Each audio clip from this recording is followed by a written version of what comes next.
¿Qué tal, amigos y amigas? Esta oportunidad maravillosa de encontrarnos es nuevamente para escuchar y meditar la palabra del Señor en este domingo. Del Santo Evangelio según San Lucas. Como algunos ponderaban la solidez de la construcción del templo y la belleza de las ofrendas votivas que lo adornaban, Jesús dijo: días vendrán en que no quedará piedra sobre piedra de todo esto que están admirando. Todo será destruido. Entonces le preguntaron: Maestro, ¿cuándo va a ocurrir esto? ¿Y cuál será la señal de que ya está a punto de suceder?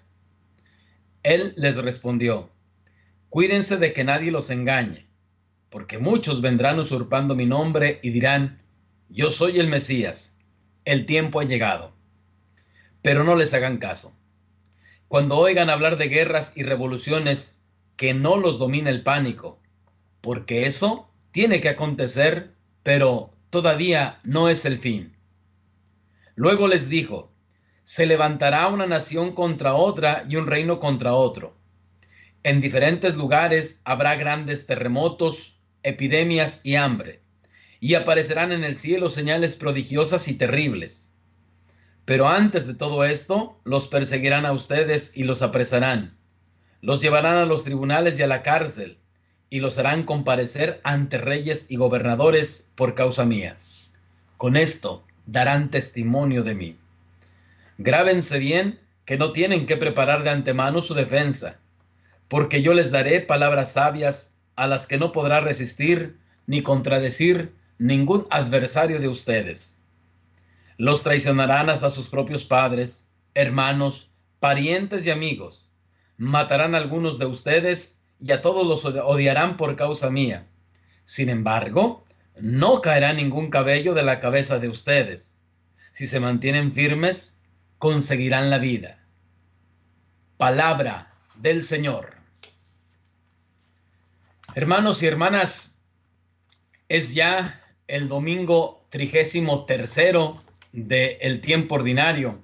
¿Qué significa esto? Significa que estamos finalizando el año litúrgico. La próxima semana, con la solemnidad de Cristo Rey, terminaremos este año litúrgico en el cual, acompañados del evangelista Lucas, hemos seguido a Jesús paso a paso en los acontecimientos más importantes de su existencia, que son significativos para nuestra salvación. Así que estos últimos domingos del tiempo ordinario, desde la semana pasada y ahora, la palabra de Dios se refiere a lo último, a lo que sucede al final de los tiempos. Yo lo anotaba así, precisamente para compartirlo con ustedes, que esta literatura nos regala precisamente una mirada hacia la historia, una mirada hacia la historia como Dios quiere que nosotros la veamos, desde su perspectiva. Es que el evangelio que hemos escuchado es una parte llamada así apocalíptica, precisamente porque se refiere a los últimos días.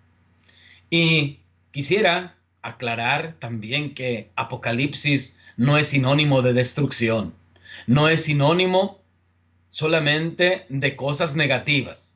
Sobre todo en la literatura bíblica, Apocalipsis tiene que ser un sinónimo de esperanza cierta en el Señor. Porque es verdad que vivimos momentos muy complicados. Es verdad que por doquier nosotros vemos precisamente lo triste que describe precisamente el Evangelio.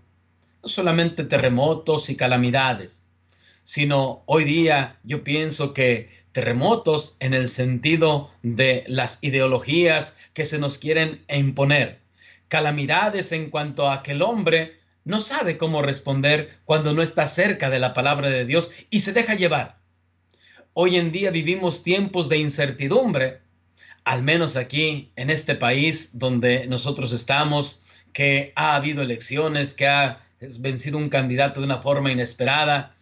He constatado en estos días con algunos de ustedes precisamente esas incertidumbres, esas inquietudes que todos tenemos.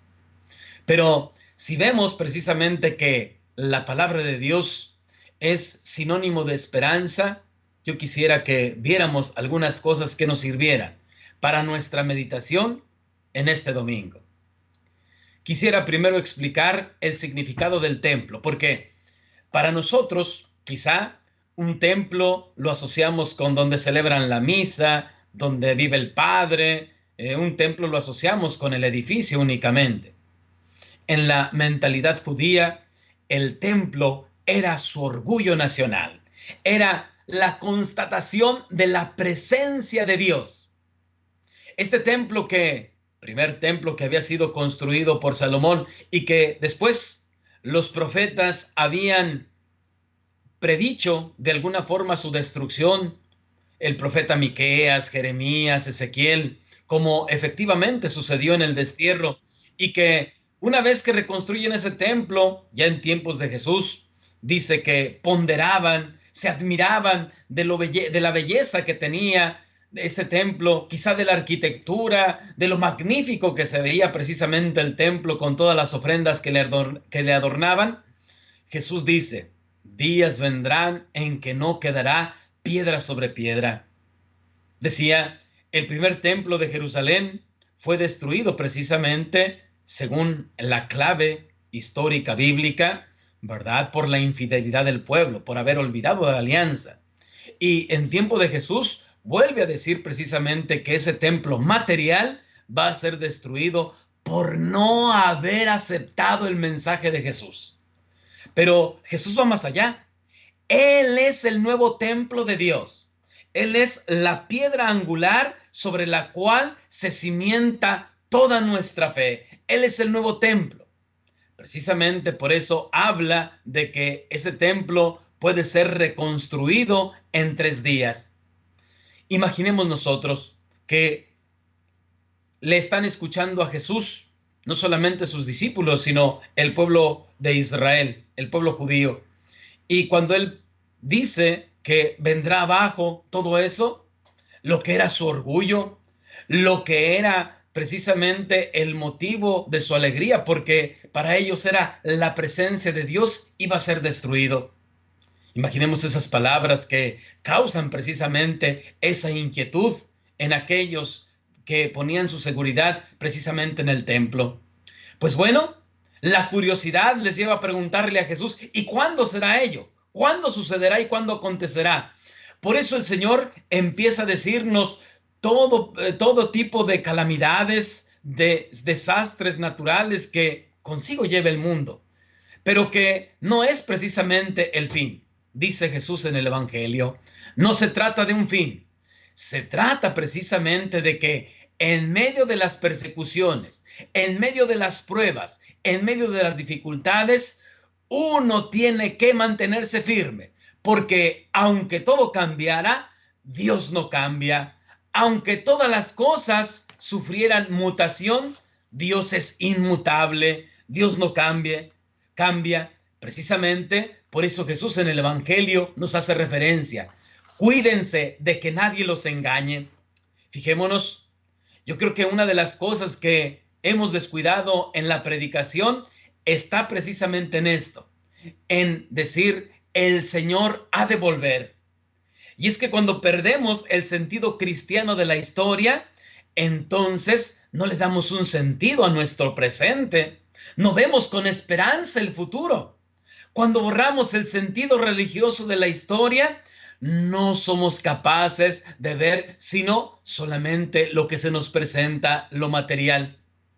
Por eso, qué importante es que nosotros reconozcamos que necesitamos recordar que el Señor viene, que el Señor vendrá, que el Señor un día retornará. Y por lo tanto, eso tiene que ser motivo de esperanza. Eso tiene que ser un motivo para trabajar en nuestra vida. Cuídense de que nadie los engañe. Efectivamente, muchas veces hemos sido testigos como personas, quizá dichas así, profetas, inspiradas, han querido inventar un día en que se acabe el mundo. Y Jesús nos advierte precisamente: muchos vendrán usurpando mi nombre. Y es que, hermanos y hermanas, tenemos que ser conscientes que en la medida en que conozcamos más la palabra de Dios, en la medida en que conozcamos más el sentido de estas palabras, en esa medida nuestra esperanza se acrecentará. En esa medida nuestra esperanza en Jesús tendrá más sentido. Porque si nosotros interpretamos estas palabras de una forma literal, si nosotros interpretamos este pasaje del Evangelio pensando que efectivamente echándole la culpa de las calamidades, de los terremotos, de las hambrunas, de las situaciones adversas que hay en la vida, diciendo, es que eso ya estaba dicho en la Biblia, quizá tendremos entonces más bien una perspectiva muy negativa. Y entonces no le encontraremos sentido a nuestra existencia, no le encontraremos sentido a lo que hacemos, nos deprimiremos. Muchas veces caemos así precisamente en ese vacío. Y no, la palabra de Dios es en todo sentido una enseñanza. Por eso Jesús dice, grábense, que no tienen que preparar ninguna defensa. Ustedes tienen que dar testimonio de mí. Yo ponía atención precisamente en estas palabras, en esta frase de Jesús del Evangelio, porque constantemente el Señor nos llama precisamente a dar testimonio. Recordaba que cuando Él asciende al cielo, ¿verdad? El mandato que da a sus apóstoles es, ustedes darán testimonio de mí. Vayan y den testimonio a todas las naciones. Por eso, para mí, constituye precisamente en este domingo un aspecto central. Buscar dar testimonio de Dios en medio de las adversidades, en medio de un mundo donde muchas veces ser cristiano, decir soy católico, decir voy a misa, uno es objeto de burla, uno es objeto de mofa o de desprecio. Si uno tiene que dar testimonio, uno sabe que debe ser consciente que si la fe es grande, es dulce y es hermosa, eso jamás sustituye el aspecto negativo que otras personas pueden verle. Por eso la invitación precisamente que nos hace el Señor en este domingo es a que nosotros, dándole un sentido cristiano de esperanza a nuestro mundo, a este mundo que pasa, centremos nuestra mirada en el Señor, en Dios que nunca pasa, en el eterno, en aquel que es nuestra esperanza. Hermanos y hermanas, al meditar en este domingo la palabra de Dios, al meditar precisamente en Jesús como templo verdadero y espiritual, centremos nuestra atención en Él.